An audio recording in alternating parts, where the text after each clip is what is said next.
Hello friends, welcome back to my channel. I am Shayok and you are with Bhanjasar. So I am back with my new challenge series. Today I am going to draw a portrait of lion. So let's not waste more time and let's start after the music.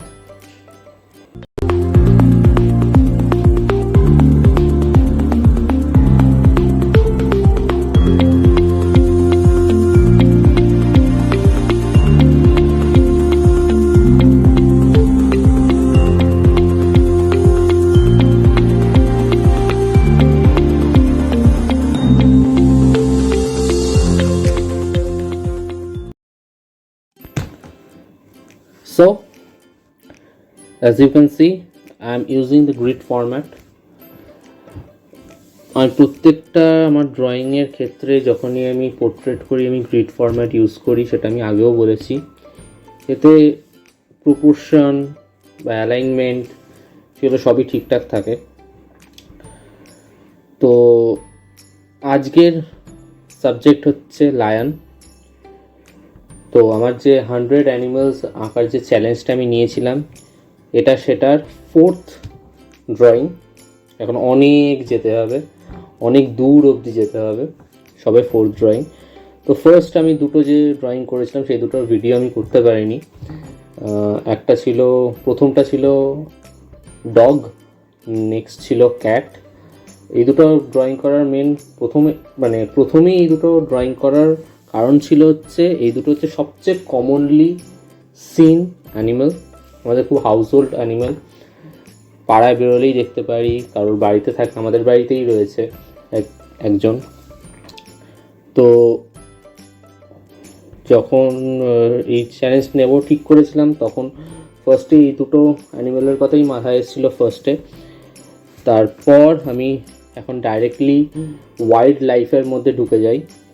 Wild লাইফে ঢোকার পরই first যেটা মাথায় এসেছিলো সেটা হচ্ছে বাঘ, tiger, the national animal of India, and তারপরেই সিংহ, which is the king of the jungle. তো যারা যারা এখনো অবধি আমার লাস্ট ভিডিওটা দেখোনি,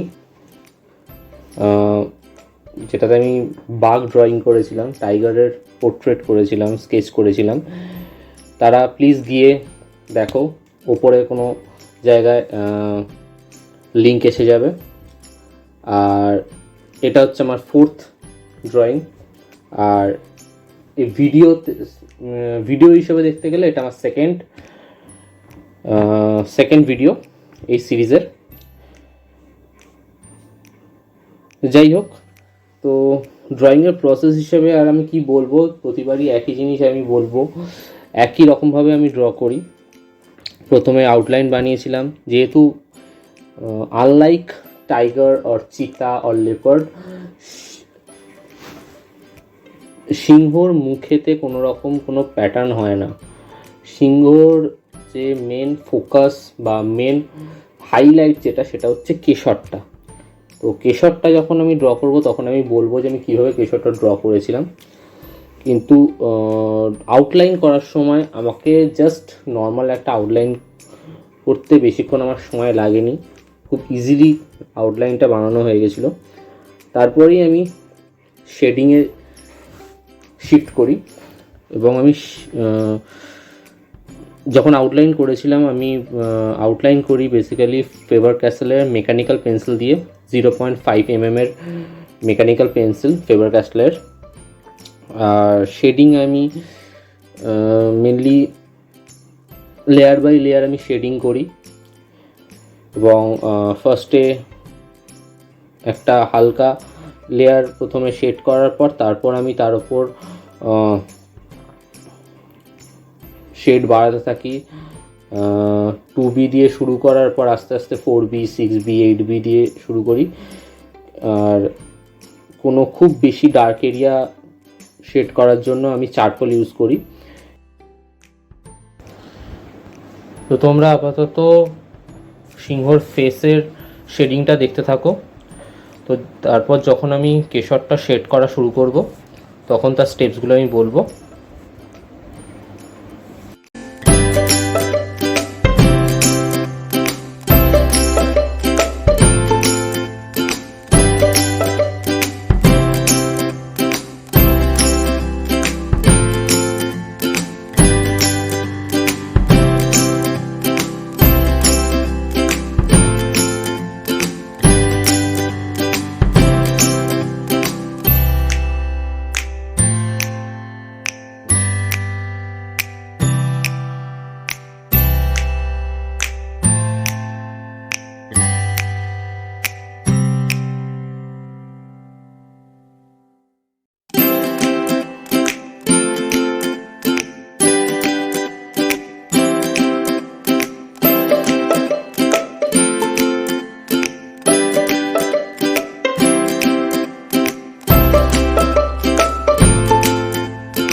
আমি এখানে বেসিক্যালি ইন্ডেনশন টেকনিক অ্যাপ্লাই করেছি। একটা খালি পেন নিয়ে প্রথমে কেশরটা আমি ড্র করেছি এবং তার ওপর চারকোল দিয়ে আমি শেড করেছি, চারকোল পাউডার ইউজ করেছি।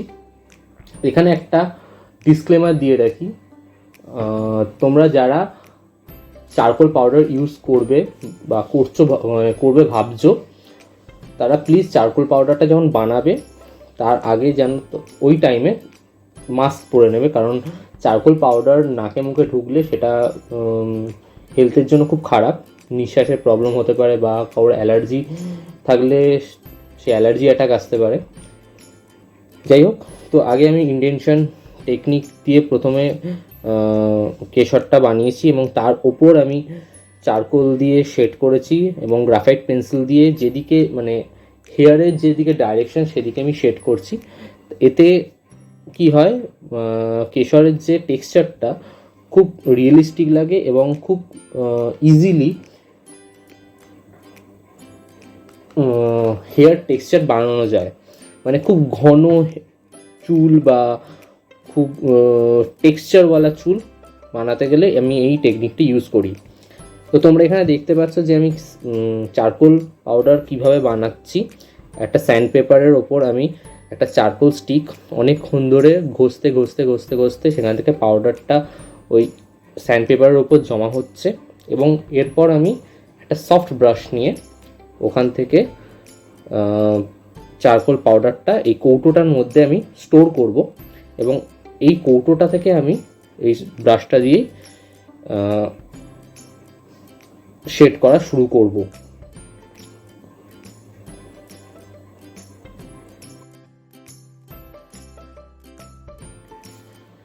তোমরা এখানে দেখতে পাচ্ছ যেখানে যেখানে ডার্ক পোর্শনগুলো আছে, ডার্কার এরিয়াসগুলোতে আমি চারকোল ইউজ বেশি করছি, সেখানে হাইলাইটস আমি বেশি করছি না, হাইলাইটেড পোর্শনও আমি বেশি রাখছি না। কিন্তু যেখানে যেখানে হাইলাইটেড পোর্শন, যেখানে যেখানে লাইট এরিয়াগুলোতে আমি চারকোল কম ইউজ করছি এবং কিছু কিছু জায়গায় করছি না, এবং যেখানে যেখানে ডার্কের মধ্যেও হাইলাইটেড পোর্শন আছে সেখানে আমি টম্বো মোনো ইরেজার ইউজ করছি। এতে সুবিধা হচ্ছে যে অনেক মাইনিউটলি ব্যাপারগুলো মাইনিউটলি লাইটার এরিয়াগুলো শেড হচ্ছে, হাইলাইট হচ্ছে এবং অনেক বেশি রিয়েলিস্টিক লাগছে।